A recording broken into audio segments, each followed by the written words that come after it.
30 වෙනිදා 10 වෙනි මාසේ 2025. දැන් වෙලාව හරියටම උදෑසන 10:07යි. ඔන්න අදත් අර වැස්සට හුළඟට වෙන අලාවානේ තියෙනවනේ. ඔන්න කේල් කනක් ආයෙත් වැටිලා තියෙනවා. ඉතින් මේවා මෙහෙම තියලා හරියන්නේ නැහැනේ. කපලා ඉතින් ගේන් තියෙනවා. අර කපලා අරන් ගියේ කන එහෙම්මම තව කාලවත් නැහැ. ඒක එහෙම්මම කෙසෙල් මොකුත් තියෙනවා පොඩි. ඉතින් මල්ලි එක හදයිද කියලා දන්නේ නැහැ.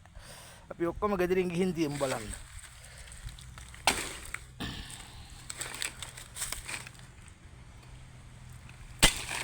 එකපාරින් මොන්න කැපුවා.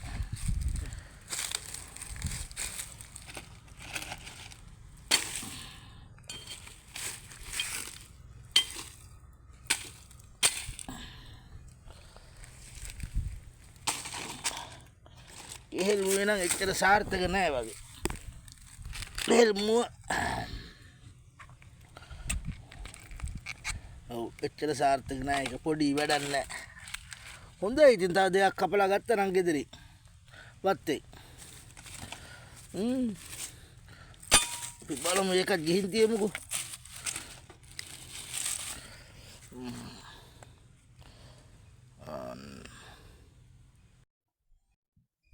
ඔන්න කපලා ගෙනත් තිබ්බා පිළ උඩින්. මේවා කිරි බහින්න එපා නැත්තම් ගේ සවුත් වෙනවනේ. හවස් වෙලා දවල් වෙලා දානවා ගේ ඇතුළට. අර කන ඉදිරියට තියෙනවා. බලමු අපි ඒකත්. මේ පේනවද? ඒ කෙසල් කන ඉදිරියට තියෙන්නේ දැන්. කලින් කපලා ගෙනත් තිබ්බේ. ඊට කලින් කපලා ගෙනත් තිබ්බේ මේ. දැන් ඒකේ ඇවරි දෙකයි තියෙන. එනේ එක්කෙනා කාලා බීලා යනවා. අද දේශගුණේ කිව්වොත් මේ වෙනකොට ටිකක් අවුව තියෙනවා. ඇඟට රස්නේ අවුව. කොහොමද ඉතින් කුඹුරු වැඩ කරන අයට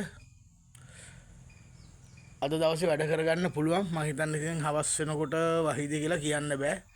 ඒ විදිහට තමයි තියෙන්නේ. ඔන්න දේශගුණේ தත්ත්වය.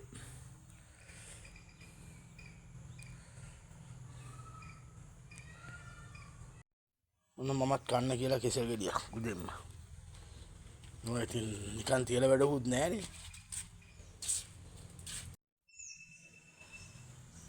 උඩ ඇඳුමක් නැහැ කියලා මොකුත් කියන්න එපා හොඳේ. මොකද හේතුව ඇත්තටම දාඩියයි. ඔන්න ඔයාලටත්.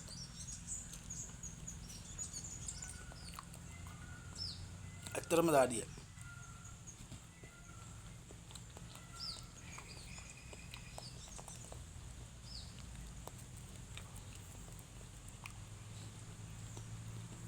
බෙහෙත් වස විස නැහැනේ. එහෙනම් පුදුම රසක් තියෙන්නේ.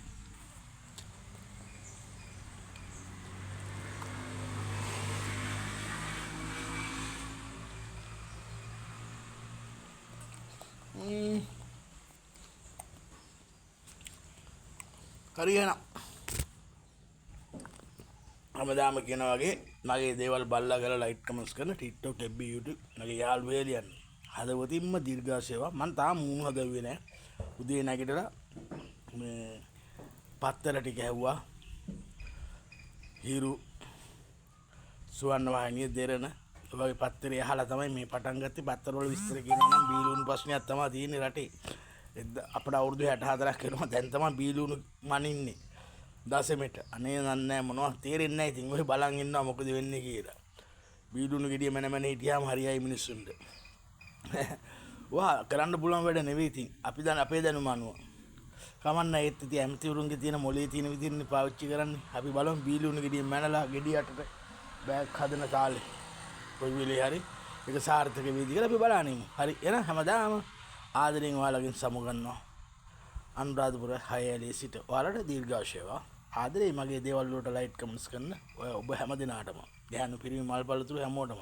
එහෙනම් මම නේදනවා මම නා මාතලේ.